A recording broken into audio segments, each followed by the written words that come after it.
Summalhamdulillah, summalhamdulillah. Segala puji bagi Allah Subhanahu wa taala yang mentakdirkan kita berada pada majlis ilmu pada malam ini. Saya pula dah hampir 2 tahun tak datang.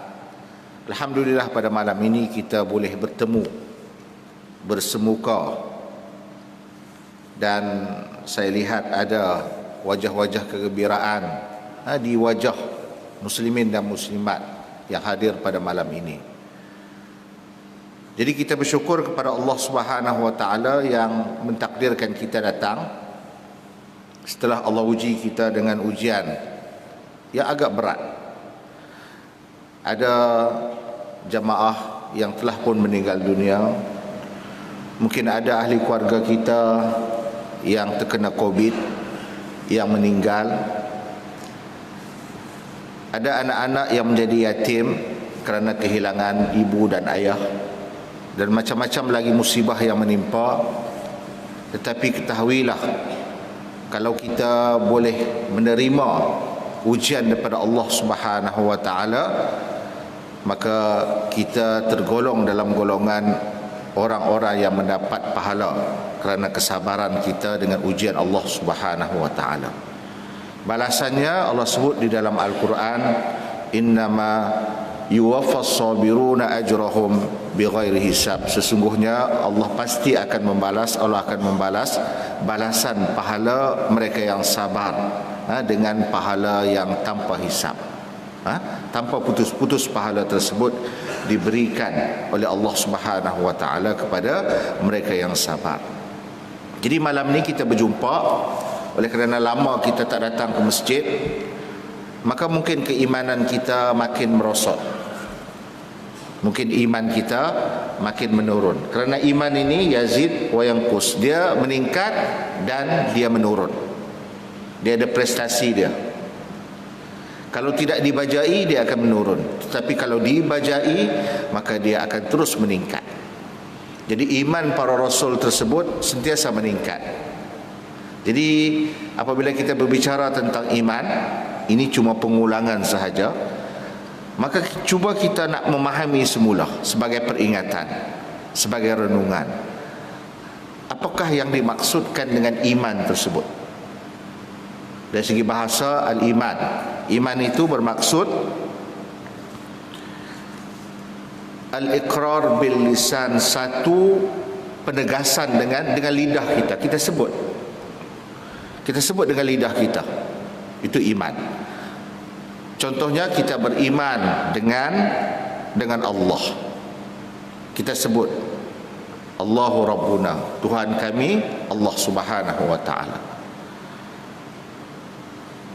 Kita sebut Rasul itu adalah kuduah kita, orang yang kita ikut. Itu sebutan dengan lidah. Jadi iman itu al-iqrar bil lisan, penegasan, penjelasan, sebutan dengan lidah kita. Kita sebut dengan lidah kita. Tapi dia tak akan sempurna lagi melainkan wat tasdiqu bil qalb, membenarkan dengan hati. Hati kita membenarkan. Cara pembenaran tersebut dengan perbuatan kita, dengan sikap kita.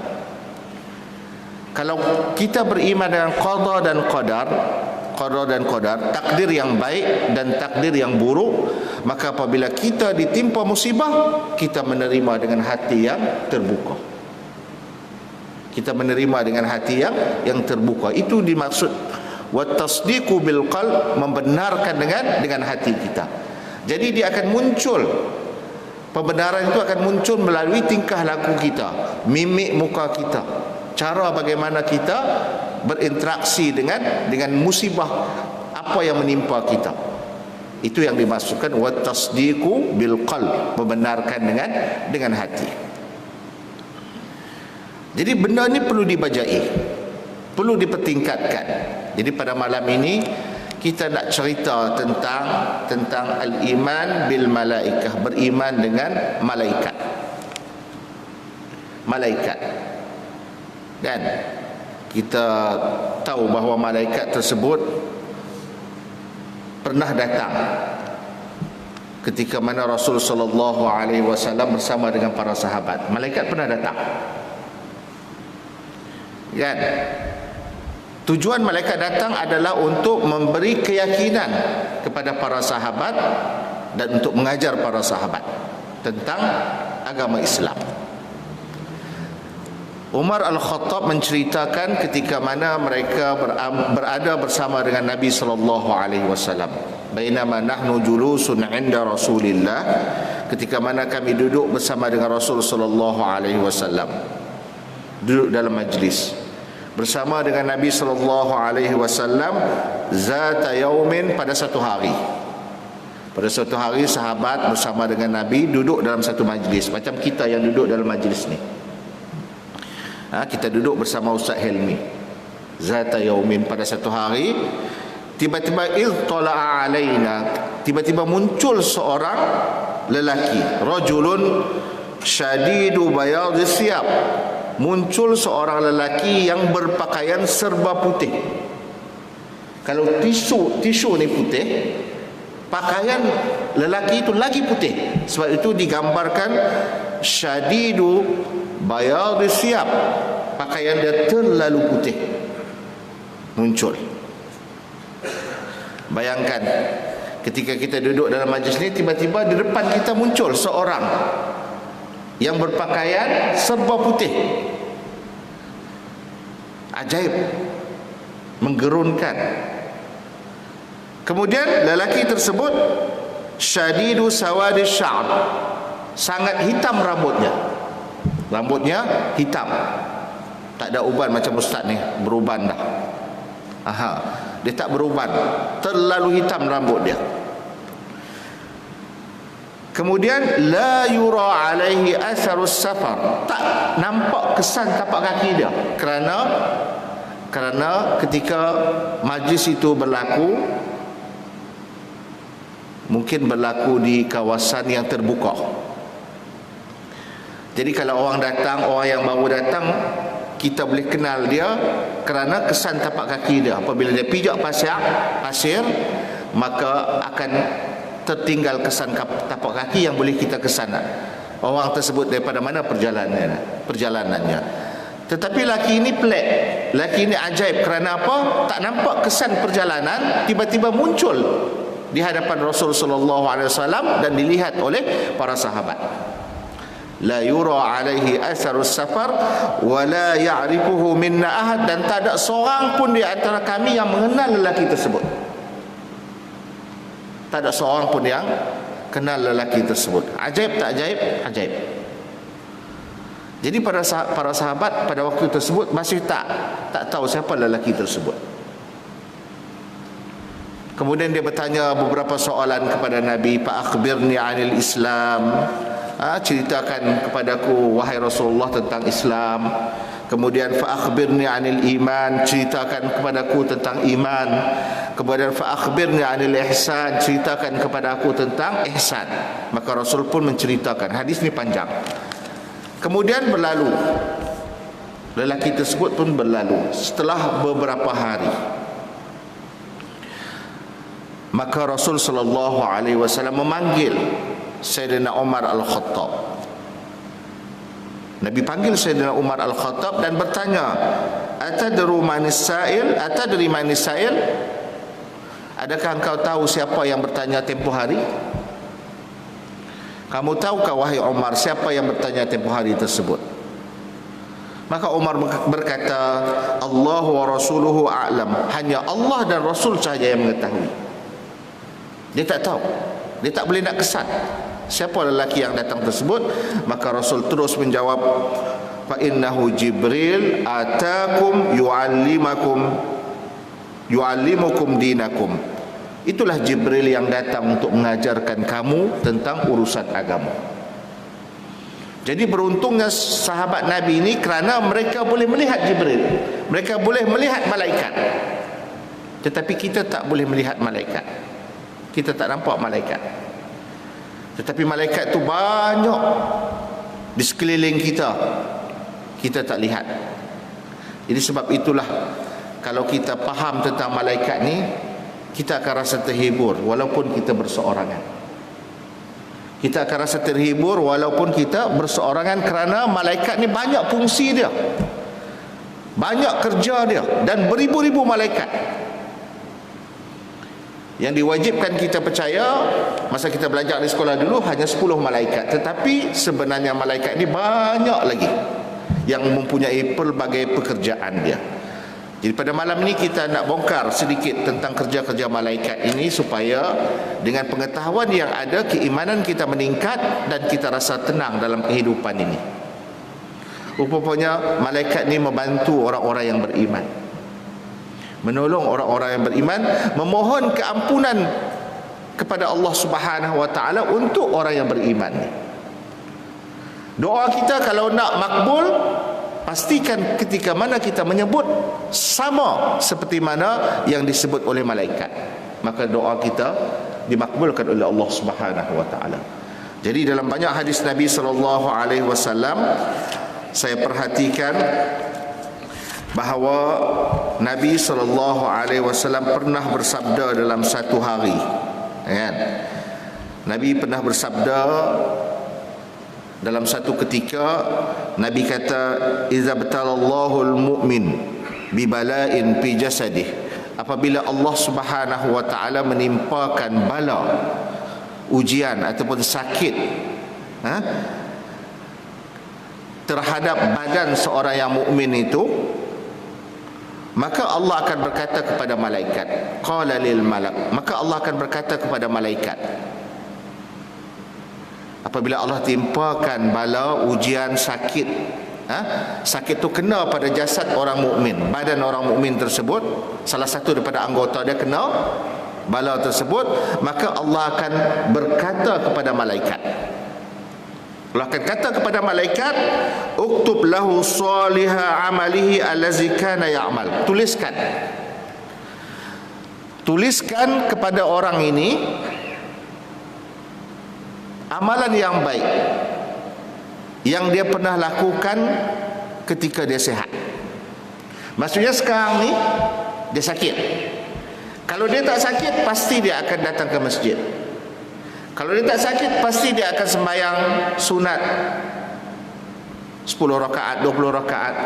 Kalau dia tak sakit, pasti dia akan berpuasa. Tapi sekarang ni dia sedang sakit, dia tak mampu melakukan ibadah yang dulu dia lakukan. Maka walaupun dia sakit, Allah perintahkan malaikat tersebut untuk terus menulis amalan kebaikan dia, seperti mana yang dia lakukan masa dia sihat. Fa in syafahu ghasalahu wa tahharahu. Kalau Allah sembuhkan lelaki tersebut, orang mukmin tersebut, maka Allah telah membersihkan dosanya. Allah telah membersihkan dosanya kalau Allah sembuhkan dia daripada penyakit dia. Tetapi wa in qabadahu ghafara lahu wa rahimah. Sekiranya Allah mencabut nyawa dia, maka Allah akan mengampunkan dosanya dan dia duduk mendapat rahmat Allah Subhanahu wa taala. Jadi ujian yang menimpa kita ni sama ada kita terus hidup ataupun Allah cabut nyawa kita. Kan? Sama ada kita hidup ataupun Allah cabut nyawa kita. Tapi kedua-dua baik bagi kita. Kalau Allah sembuhkan kita, maka kita akan dibersihkan daripada dosa. Kalau Allah cabut nyawa kita, maka kita diampuni oleh Allah Subhanahu wa taala dan dirahmati oleh Allah Subhanahu wa taala. Ini orang mukmin. Malaikat pun mendoakan untuk dia. Jadi sebab itu saya kata beruntung jadi orang yang mukmin ini. Dalam hadis yang lain nak cerita tentang malaikat ni, kan? Nak cerita tentang malaikat ni.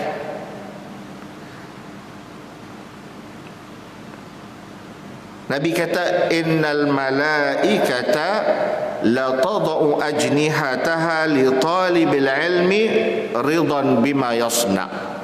Sesungguhnya malaikat akan merendahkan sayapnya. Sesungguhnya malaikat akan merendahkan sayapnya khusus buat penuntut ilmu. Li talibil ilmi, penuntut ilmu. Kita ni yang duduk dalam majlis ni adalah penuntut ilmu, sebab kita nak dengar ilmu tersebut. Kita ni penuntut ilmu. Jadi Nabi kata innal malaikata, sesungguhnya malaikat itu la tad'u ajnihataha, merendahkan sayap dia untuk penuntut ilmu. Kita tak nampak, tapi malaikat ada bersama dengan kita, memberi tabik hormat, memberi penghormatan kepada penuntut ilmu ni. Kerana apa? Ridwan bima yasna, kerana malaikat itu redha dengan tugas penuntut ilmu tersebut, suka dengan apa yang dilakukan oleh penuntut ilmu tersebut, iaitu menuntut ilmu. Ini busyra bagi penuntut ilmu, berita gembira bagi mereka yang menuntut ilmu. Kerana apa? Malaikat suka dengan mereka, merahmati mereka. Jadi sebab itulah penuntut ilmu ni, kalau dia mati dalam keadaan dia menuntut ilmu, dia akan dimasukkan ke dalam syurga. Dia akan dimasukkan ke dalam syurga. Kerana apa? Kerana malaikat menyukai perbuatan yang dilakukan oleh penuntut ilmu itu. Bukan setakat penuntut ilmu, muallimil khair, orang yang mengajak kebaikan, guru-guru yang mengajak kebaikan, ustaz-ustaz yang mengajak kebaikan, profesor-profesor yang mengajak kebaikan, dan siapa sahaja yang mengajak kebaikan. Bukan setakat malaikat yang mendoakan dia, malah penghuni langit dan penghuni bumi mendoakan dia, ikan di laut mendoakan dia, semut dalam sarang dia mendoakan dia. Kerana apa? Kerana dia melakukan perbuatan yang baik. Jadi kita tengok di sana ada malaikat yang sentiasa mendoakan kita. Kita pilih, kita nak kedudukan yang mana. Kita pilih kedudukan kita. Terserah pada kita, kita ada duduk di kedudukan yang mana. Sebab itulah Allah jadikan malaikat ini untuk menemani manusia. Selain daripada yang menulis, kiraman katibin, yang menulis dosa dan pahala, ada malaikat yang mengiringi kita, yang merahmati kita, yang mendoakan kita, yang sebenarnya kita tak perasan dalam kehidupan kita. Ini keimanan. Jadi Rasul SAW sentiasa memberi berita-berita gembira kepada orang mukmin ni dalam kehidupan dia, supaya walaupun dia hidup di dunia yang penuh dengan cabaran, tapi dia gembira, dia seronok, diuji seronok, dan ketika diberi nikmat juga seronok. Ini orang mukmin. Jadi Nabi SAW bersabda, kita tengok bagaimana akhlak seorang muslim ini. Dia kena sentiasa berdoa untuk sahabat dia. Tetapi doa yang paling mustajab adalah seorang sahabat itu mendoakan sahabat dia dalam keadaan sahabat dia tak tahu. Dia doa sahabat dia dalam keadaan sahabat itu tidak mengetahui tentang doa tersebut. Maka Nabi SAW menceritakan bahawa di sana ada malaikat yang diwakilkan. Malaikat ini diwakilkan untuk mendengar ucapan doa seseorang yang berdoa untuk sahabat dia dalam keadaan sahabat itu tidak mengetahui. Sebagai contohlah, kita bagi contoh. Kita dengar Ustaz Kazim sakit sekarang ni, kan? Macam-macam kita dengar. Mungkin kita tak berapa rapat dengan dia, kita kenal dia. Dia tak mungkin tak kenal kita, tapi kita kenal dia. Dia banyak menyampaikan ilmu, dia banyak berjasa. Jadi kita doakan kebaikan untuk dia, semoga dia disembuhkan oleh Allah Subhanahu wa taala daripada penyakit dia. Jadi Nabi kata, man da'a li akhihi bi zahril ghaib, siapa yang berdoa untuk saudaranya ketika mana saudara tersebut tidak mengetahui, tak ketahui bila dia berdoa, maka Allah Subhanahu wa taala akan wakilkan seorang malaikat kepada orang yang berdoa tersebut dan berkata amin. Berkata kepada doa tersebut amin. Walaka bimisli, dan engkau juga mendapat kesembuhan seperti mana yang kau doakan. Engkau juga akan mendapat kesembuhan seperti mana doamu kepada sahabatmu. Cuba kita tengok Bagaimana rahmat Allah Subhanahu wa taala, Allah mengutuskan seorang malaikat untuk mencari orang yang suka berdoa untuk sahabat dia dalam keadaan sahabat dia tidak mengetahui. Jadi kita doa sama-sama berdoa untuk sahabat-sahabat kita ni satu benda yang digalakkan dalam Islam. Kita dengar sahabat kita sakit, kita doa daripada jauh. Ya Allah, berilah kesembuhan kepada dia. Keuntungan tu dapat kepada kita. Kerana apa?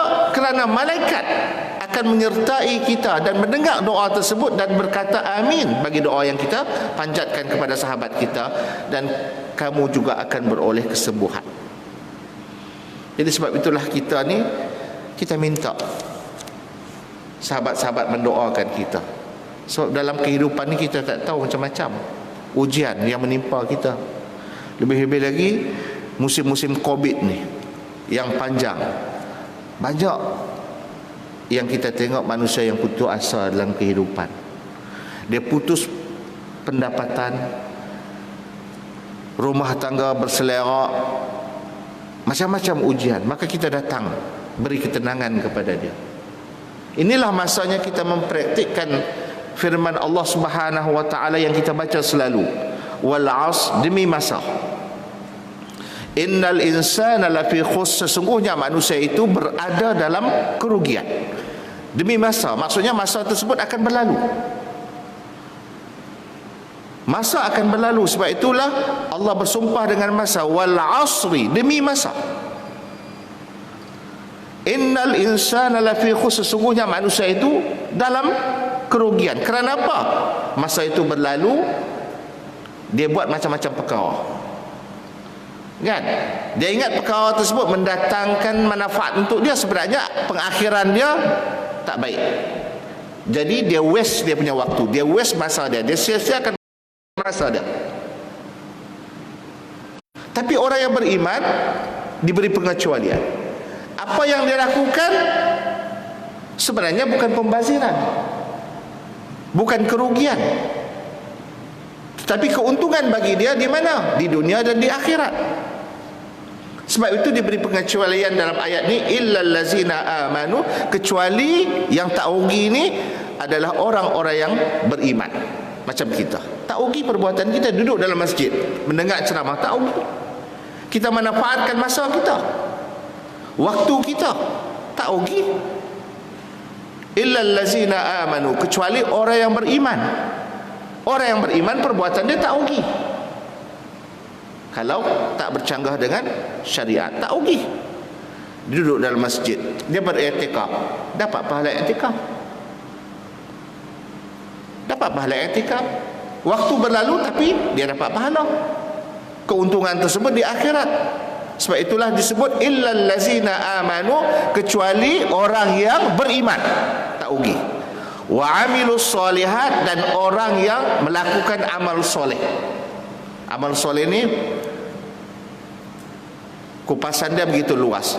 Amal soleh, benda yang baik dia lakukan. Contoh dia, tengah jalan kan ada pokok tumbang, dia alihkan pokok tersebut. Kan, dia alihkan pokok tersebut supaya tak mengganggu kenderaan yang nak melintas. Kok lah, mana tahu ada kenderaan yang tak nampak, dia langgar pokok tersebut, aksiden boleh berlaku. Dialihkan benda tersebut, itu amal soleh. Dan banyak lagi lah amal soleh yang boleh kita fikirkan. Kerana hati yang baik ini dia boleh tahu benda tu baik, benda tu jahat, dia boleh tahu. Kan? Kita sendiri kalau kita beriman, kita boleh tahu tu benda baik, itu benda yang disukai oleh manusia, ini tak disukai oleh manusia. Kita boleh tahu, hati kita boleh menjawab. Jadi amal soleh itu terlalu luas skop dia.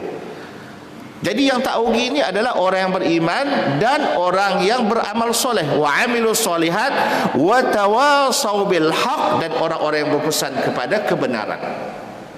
Maksud berpesan-pesan kepada kebenaran ni, berpesan-pesan dengan agama, saling pesan memesan antara satu sama lain tentang agama Islam. Tetaplah kamu dalam agama Islam, walaupun cabaran dugaan menimpa kita, tetap dalam agama Islam. Kita beri wasiat, nasihat kepada sahabat kita, tetaplah kamu dalam agama Islam, sabarlah dalam beragama. Itu maksud watawasau bil haq, berpesan-pesan kepada kebenaran. Hari ini kita kuat, kita pesan kepada kawan kita. Esok kita lemah, kawan kita pesan kepada kita. Saling bantu membantu, berpesan-pesan kepada kebenaran. Watawasau bil haq. Kan? Kita pesan kepada sahabat kita, tetaplah dalam agama Islam. Allahu ghayatuna, Allah itu matlamat kita. War rasul qudwatuna, rasul itu tauladan kita. Kita pesan kepada sahabat kita. Itu dimaksudkan watawasau bil haq, watawasau bis sabr, berpesan-pesan kepada apa? Kepada kesabaran. Sebab ujian ni berat, dalam kehidupan berat. Ada kawan saya ni dia memang kuat, selalu ceria. Tiba-tiba ayah dia meninggal baru ni. Saya tak pernah tengok dia menangis, saya tak pernah dengar dia menangis. Tetapi apabila ayah dia meninggal, dia menangis. Dia menangis minta pertolongan kepada saya, tolong uruskan anak-anak saya sekejap Ustaz, dia kata. Saya sedih betul-betul.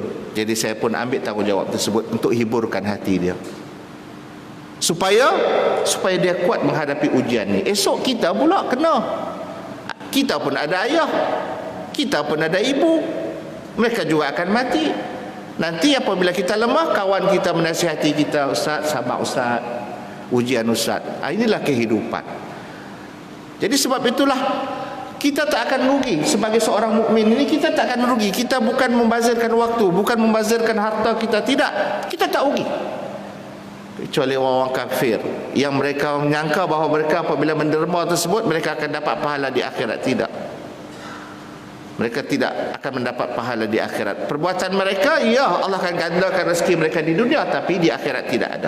Tapi orang yang beriman, waktu dia, masa dia, apa yang dia buat tak rugi, kerana dia akan boleh lihat benda tersebut sama ada di dunia ataupun dia akan melihat di akhirat nanti. Jadi beruntunglah jadi orang-orang yang beriman. Sebab itulah Nabi SAW dalam satu hadis, Nabi kata, Nabi sebut dalam satu hadis, hadis tersebut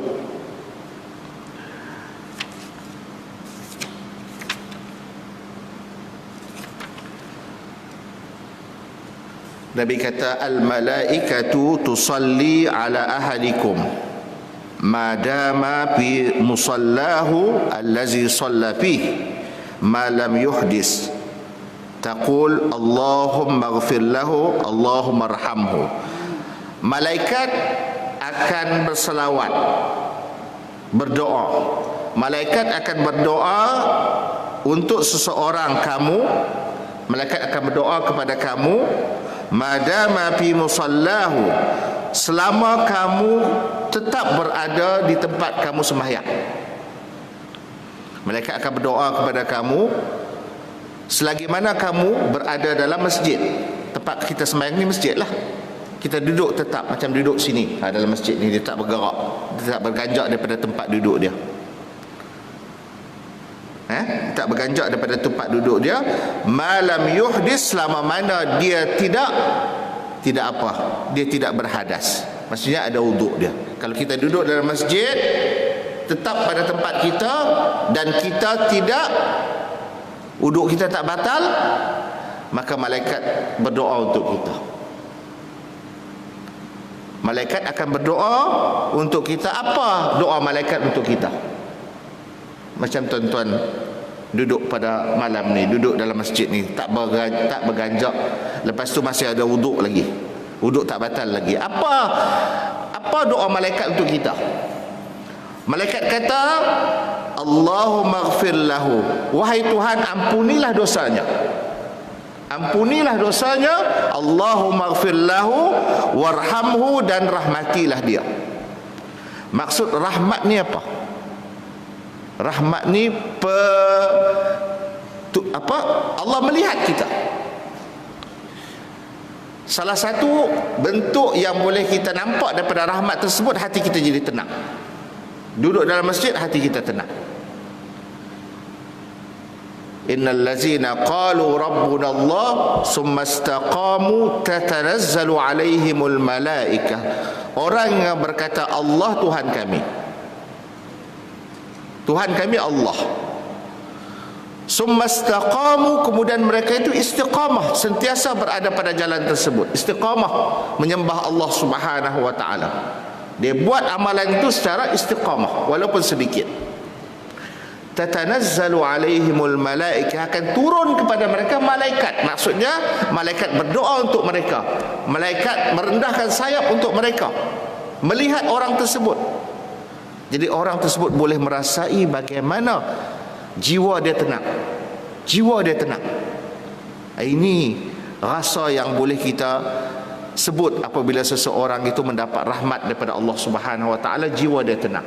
Tatanazzalu alaihimul malaikah, akan turun kepada mereka malaikat yang apa? Yang berdoa untuk mereka. Jadi kita yang duduk dalam majlis ni, inilah doa malaikat kepada kita. Allahumma ighfir lahu, wahai Tuhan ampunilah si fulan, warhamhu, dan rahmatilah dia. Jadi kita kena berbangga. Sebab itu saya kata duduk dalam majlis ilmu ni membanggakan kita, membanggakan kita. Kan, daripada kita duduk di luar. Di luar mungkin malaikat melaknat kita, tetapi duduk dalam masjid sentiasa berada dalam rahmat Allah Subhanahu wa taala. Lebih-lebih lagi kita ni penuntut ilmu. Jadi setelah Allah sedikit demi sedikit Allah angkat wabak Covid ni, datanglah ke masjid. Datanglah ke masjid kembali, kerana Allah telah membuka masjid. Banyak sekatan yang sebelum ini ketat dah mula longgar. Penuhkan masjid, dengar majlis ilmu supaya iman kita bertambah, hari demi hari meningkat. Ketahuilah bahawa ujian ni meningkatkan keimanan kita, meningkatkan keyakinan kita kepada Allah Subhanahu wa taala, dan kita menjadi manusia yang lebih bertakwa kepada Allah Subhanahu wa taala. Jadi apabila kita jadi manusia yang bertakwa kepada Allah Subhanahu wa taala, rezeki kita dimurahkan oleh Allah Subhanahu wa taala. Ada saja jalan keluar yang Allah tunjukkan kepada masalah yang kita hadapi. Inilah masanya untuk kita menjadi manusia yang bertakwa kepada Allah Subhanahu wa taala. Kerana apa? Kerana kita duduk di rumah. Saya sendiri kena kuarantin 20 hari. 20 hari duduk di rumah. Isteri saya kena Covid, anak saya kena Covid, seorang lagi anak saya kena Covid, saya negatif. Yang negatif ni dia lama. Yang kena Covid 7 hari ya, dia potong gelang. Saya dapat sambung sampai 20 hari. Duduk berkurung dalam bilik. Duduk berkurung dalam bilik. Kan? Apa yang saya buat tak ada lain adalah kita mengulang-ulang apa yang kita pelajari sebelum ini. Mengulang-ulang ayat Al-Quran. Ingat pula kita ni berada di akhir zaman. Akhir zaman macam-macam ujian. Ujian yang paling berat nanti adalah Dajjal. Maka saya mengulang-ulang surah Kahfi sampai lancak, kan? Sampai tak perlu tengok Al-Quran dah 20 hari. Saya dah ulang. Kerana apa? Kerana kita nak pelihara iman kita.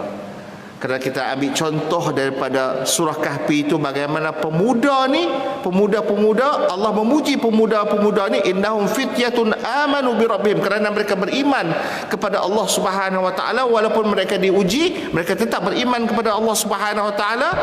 Allah angkat kedudukan mereka dan Allah pelihara keimanan mereka. Ada diceritakan dalam surah Kahfi. Kemudian juga diceritakan bagaimana Nabi Musa alaihissalam yang bersungguh-sungguh untuk menuntut ilmu ni, apabila dia dengar ada orang yang lebih alim daripada dia, dia bersumpah. Nabi Musa alaihissalam ini contoh yang paling baik sebagai seorang penuntut ilmu. Dia dengar ada orang yang lebih alim daripada dia, dia kata apa? Wa idh qala Musa lan abraha hatta ablugha majma'al bahraini aw amdiya huquba. Aku tak akan berhenti berjalan untuk mencari orang yang tersebut, orang yang alim tersebut, sehingga aku sampai di pertemuan dua lautan, kerana dikhabarkan orang itu berada di situ, pertemuan dua lautan. Ataupun aku terus berjalan kalau aku tak jumpa dengan dia. Sepanjang tahun, sepanjang hayat aku akan berjalan. Ini semangat dia dalam menuntut ilmu. Dia sanggup menempuh dugaan, dia sanggup menempuh ujian. Kemudian apabila dia berjumpa dengan seorang hamba Allah, fawajada 'abdan min ibadina, maka dia berjumpa dengan seorang hamba Allah yang kami berikan ilmu, iaitu ilmu laduni yang disebut sebagai Nabi Khidir. Nabi Khidir memberi dia syarat. Ada syarat dia kalau nak ikut aku, kata Nabi Khidir. Kalau nak ikut aku, jangan tanya, jangan bertanya sehingga aku menceritakan tentang peristiwa tersebut. Jangan tanya sehingga aku menceritakan tentang peristiwa tersebut. Nabi Musa pun bersetuju. Tapi apabila dia tengok perbuatan Nabi Khidir tersebut, secara adat dia menyalahi, tapi dia tak tahu secara batin dia. Sekarang ni benda tu salah, tapi yang ke depan tu dia tak tahu. Sebab ilmu Nabi Musa tak sampai lagi untuk memahami hakikat sebenar. Macam kita sekarang, kan kita tengok COVID, banyak perniagaan yang tergendala, banyak perniagaan yang jatuh, banyak orang yang mati dan sebagainya. Kadang-kadang kita tak nampak lagi hikmah COVID tersebut. Tapi mungkin selepas 2 tahun, selepas 3 tahun, barulah kita nampak bahawa ujian tersebut, Masya Allah, Allah tunjukkan hikmah-hikmah ujian tersebut. Sebab kita tak faham lagi. Jadi Nabi Musa dengan Nabi Khidir ni, Nabi Khidir ni ilmu laduni, ilmu yang ke depan. Dia tahu ilmu yang ke depan tersebut Allah bagi kepada dia. Sebab itu Allah sebut, fawajada 'abdan min ibadina atainahu rahmatan min indina, kami beri dia rahmat kepada dia, kami lindungi dia, kami beri rahmat kepada Nabi Khidir tersebut, dan kami wa'allamnahu min ladunna ilma, dan kami ajarkan kepada dia ilmu. Allah ajar ilmu, dia tak payah menuntut, Allah beri dia ilmu. Kita ni kena menuntut, tapi Nabi Khidir diberi ilmu laduni, dia tak payah menuntut. Jadi Nabi Musa, oleh kerana dia tak faham, dia bertanya, akhirnya mereka terpisah. Setakat ni saja persahabatan kita, kata Nabi Khidir. Tapi sebelum itu aku akan ceritakan kepada engkau sebab-sebab aku melakukan perbuatan-perbuatan tersebut. Barulah Nabi Musa nampak. Ini dalam surah Kahfi. Jadi apabila kita membaca Al-Quran, kita sesuaikan saja apa yang berlaku pada diri kita ni dengan cerita dalam Al-Quran, maka dia akan menenangkan kita. Dia akan menenangkan kita, kerana tidak ada penyelesaian melainkan kita dapati semua penyelesaian tersebut ada dalam Al-Quran. Jadi sebab itulah diceritakan peristiwa-peristiwa tersebut untuk Nabi SAW dan untuk umat dia. Sebab itulah Nabi mengatakan, Allah Subhanahu wa taala mengatakan dalam Al-Quran, ma farratna fil kitabi min syai', kami tak tinggalkan satu benda pun melainkan kami ceritakan dalam Al-Quran. Untuk apa? Untuk manusia, supaya jadi panduan, supaya jadi bekalan, supaya jadi pengajaran.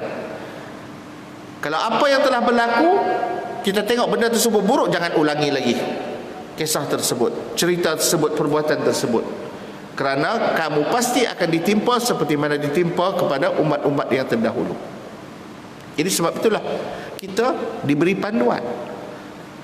Sebab itu Allah Subhanahu wa taala memuji dirinya. Alhamdulillahillazi, Allah puji diri dia. Kan? Alhamdulillahillazi anzala ala ibadihi, ala abdihi. Alhamdulillahillazi anzala ala abdihi, surah Kahfi. Alhamdulillahillazi anzala ala abdihi, apa surah Kahfi? Dia hilang pula.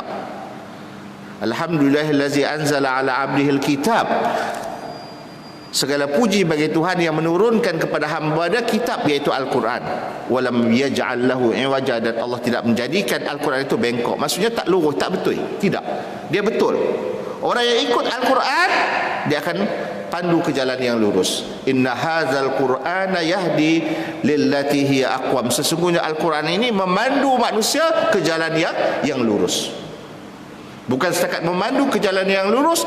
Wa yubashshiral mu'minin allazina ya'maluna as-salihat anna lahum ajran hasana, dan memberi berita kepada anna lahum ajran kabira. Al-Quran itu memberi berita gembira kepada orang mukmin, bagi mereka pahala yang banyak. Baca Al-Quran akan dapat pahala yang banyak. Merenung Al-Quran dapat manfaat yang banyak. Satu perkataan yang kita baca, Allah tambahkan, Allah gandakan 10. Sehingga Allah sebut ni, Nabi kata dalam satu hadis, la aqulu alif lam mim har. Aku tidak mengatakan, kata Nabi, alif lam mim itu satu huruf. Tidak. Alif itu satu huruf, lam itu satu huruf, mim itu satu huruf. Itulah pahala yang banyak yang Allah berikan kepada orang yang membaca Al-Quran. Membaca alif lam mim saja mendapat 30 hasanah kebaikan. Bayangkan kalau membaca satu juzuk, satu Al-Quran, berapa banyak kebaikan ia akan membantu kita, yang menolong kita. Jadi sebab itulah umat Nabi SAW, dia kena ada dalam diri dia Al-Quran. Tak hafal keseluruhan Al-Quran, tetapi ayat-ayat tertentu dihafal, dibaca, dijadikan wirid, kerana akan melindungi diri kita. Seorang sahabat Nabi SAW yang suka mengulang-ulang surah Al-Ikhlas dalam sembahyang. Kalau dia sembahyang bersendirian, dia suka baca surah Al-Ikhlas. Qul huwallahu ahad, Allahus samad, lam yalid wa lam yulad wa lam yakul lahu kufuwan ahad. Apabila dia jadi imam, dia suka membaca surah Al-Ikhlas. Rakaat pertama surah Al-Ikhlas, rakaat kedua surah Al-Ikhlas, sehingga kan sahabat mengadu kepada Nabi SAW. Sahabat ni kerja dia baca surah Ikhlas saja, macam tak ada surah yang lain kan? Nabi kata, dia dan surah yang dicintainya akan memasukkan dia dalam syurga. Dia dan surah yang dicintainya akan memasukkan dia ke dalam syurga. Jadi dia cinta kepada surah Al-Ikhlas. Memang pun kerana dia tak mampu nak baca keseluruhan, dia baca Al-Ikhlas. Kerana surah Al-Ikhlas itu menyamai 1/3 Al-Quran. 1/3 Al-Quran. Bayangkan, itu ganjaran yang diberikan oleh Allah Subhanahu Wa Taala untuk orang mukmin. Jadi sebab itulah kita ni tak rugi. Waktu yang berlalu, masa yang berlalu, sebenarnya kita tak rugi, kerana kita mendapat kebaikan yang boleh kita lihat insya-Allah apabila kita bertemu dengan Allah Subhanahu Wa Taala. Jadi kita nampak sekarang peranan malaikat tersebut membantu kita, menolong kita, berdoa untuk kita. Kan? Malah nanti ketika mana kita duduk di kubur, apabila kita duduk di kubur nanti, ada malaikat yang akan tunggu kita. Ada malaikat yang akan tunggu kita di kubur nanti. Nabi kata, innallaha wakkala bi'abdihi malakain yaktubani amaluh. Sesungguhnya Allah Subhanahu Wa Taala akan wakilkan, akan datangkan untuk hamba ni 2 orang malaikat yang menulis amalan dia. Sekarang ni ada 2 malaikat yang menulis amalan kita, Raqib dan Atid. Tulis amalan kita, kan? Fa iza mata, apabila mati, fayaqulu, Allah kata kepada malaikat, kuma, berdirilah kamu berdua.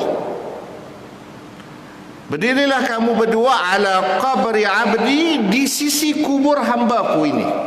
Allah suruh malaikat itu, 2 orang malaikat itu berdiri di hadapan kubur hambaku ini. Maka kerja kamu, apa yang kamu buat, apa yang kamu kena buat wahai malaikat, fasabbihani, maka kamu bertasbihlah. Bertasbihlah untuk orang ini kepadaku. Kerja kamu bertasbih. Subhanallah, subhanallah, subhanallah. Kemudian wahmadani, dan kamu memujilah aku. Alhamdulillah, alhamdulillah, alhamdulillah. Kemudian wakabbarani, Allahu akbar, Allahu akbar, Allahu akbar. Allah perintahkan malaikat bertasbih, bertahmid, bertakbir. Waktuba, dan kamu juga tulis. Dua orang malaikat ini tulis untuk hamba tersebut kebaikan dia sampai hari kiamat. Kerana dia masa di dunia dia orang yang soleh, orang-orang yang baik. Maka walaupun dia mati, tetap juga dia akan mendapat pahala sampai hari kiamat. Nak tunggu hari kiamat tersebut, malaikat duduk di depan kubur dia, bertasbih, bertahmid, bertakbir, memuji Allah Subhanahu wa taala. Jadi sebab itulah untungnya kita menjadi orang mukmin. Kerana semua amalan yang kita lakukan, semua perbuatan yang kita lakukan tidak sia-sia. Malah Allah Subhanahu wa taala menyebut dalam surah Kahfi, innallaha la yudhi'u ajral muhsinin. Allah tidak akan sekali-kali mensia-siakan amalan orang yang melakukan kebaikan. Jadi mudah-mudahan dengan kita mendengar kuliah pada malam ini akan memberi inspirasi kepada kita supaya iman kita bertambah kuat. Kan rumah kalau tiang dia hilang satu, kekuatan dia sudah merosot, mungkin dia akan tumbang. Begitulah kita. Kalau iman kita tak kita bajai, tak kita kuatkan, maka lama kelamaan dia akan lemah.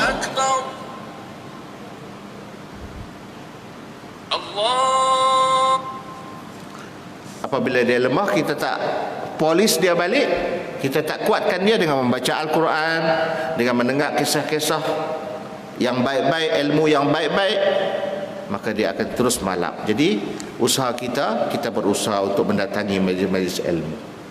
Datang majlis-majlis ilmu, penuhkan masjid dengan majlis ilmu, untuk mendengar majlis-majlis ilmu. InsyaAllah iman kita akan bertambah, insyaAllah. Jadi saya rasa cukuplah setakat itu temuan kita pada malam ini. Mudah-mudahan Allah Subhanahu wa taala sentiasa merahmati kita. Malaikat yang bersama dengan kita yang duduk dalam majlis ini akan menghantar perkhabaran, akan hantar perkhabaran kepada Allah Subhanahu wa taala, dan mudah-mudahan malaikat menyebut nama kita di sisi Allah Subhanahu wa taala, tergolong dalam golongan orang yang didengar doa dia, dimakbulkan doa dia oleh Allah Subhanahu wa taala. Jadi apa yang kita minta yang baik-baik. Kita minta Allah Subhanahu wa taala anugerahkan kita syurga, jauhkan kita daripada api neraka. Allahumma ajirna minan nar. Ya Allah, peliharakanlah kami daripada api neraka. Aku qawli hadza wa astaghfirullah li wa lakum. Bismillahirrahmanirrahim. Allahumma inna nas'aluka ridhaka wal jannah wa na'udzubika min sakhatika wan nar. Allahumma innaka afuwun tuhibbul afwa fa'fu anna wa an walidina wa an jami'il muslimina wal muslimat wal mu'minina wal mu'minat al-ahya'i minhum wal amwat. Rabbana innaka sami'un qaribun mujibud da'awat ya qadiyal hajat. Rabbana la tuzigh qulubana ba'da idh hadaitana wa hab lana min ladunka rahmah innaka antal wahhab. Wa sallallahu ala sayyidina Muhammad wa ala alihi wa sahbihi ajma'in. Subhana rabbika rabbil izzati amma yasifun wa salamun alal mursalin walhamdulillahi rabbil alamin.